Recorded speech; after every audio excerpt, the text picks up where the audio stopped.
হতাশা মাদক দিয়ে দূর হয় না। হতাশা দূর হবে, বলে দিব, তিনটা জিনিস, মাত্র তিনটা। কয়টা ভাই? এক, 5 ওয়াক্ত নামাজ। এক কি? নামাজে আপনি অজু করে সেজদা দেন, ইনশাল্লাহ আপনার মনে প্রশান্তি না আসলে আমাকে এসে বলেন যে আসে না। চোখের পানি, মনের আবেগ যা আছে আপনার ভিতরে, কষ্ট, দুঃখ, যন্ত্রণা, সব আল্লাহকে ঢেলে দিবেন ইনশাল্লাহ।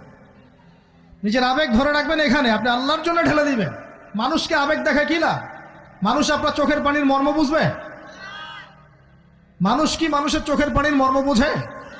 আপনার পিতা যদি মারা যায়, আমার কাছে এসে দোয়া চান, কান্নাকাটি করে, আমি দোয়া করতে পারবো, কিন্তু আমি কিন্তু আপনার ফিলিংসটা বুঝতে পারবো না। আপনার অনুভূতি কে বুঝতে পারবেন? আল্লাহ পাক আপনার ঘাড়ের রগের চেয়েও কাছে আছে। সুবহানাল্লাহ, সুবহানাল্লাহ, আল্লাহ পাক ঘাড়ের রগের চেয়ে কাছে আছে। গতকালকে বাংলাদেশের একজন বরেণ্য আলেমের সাথে একটা কনফারেন্সে ছিলাম।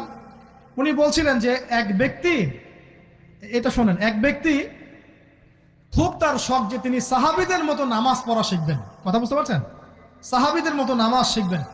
তো একজন বরেণ্য আলেমের কাছে এসেছেন, এসে বলছেন যে আমাকে সাহাবীদের মতো নামাজ শিখিয়ে দেন। তখন সেই আলেম আরেকজন আলেমের সন্ধান দিয়েছেন, যা তুমি তার কাছে যাও,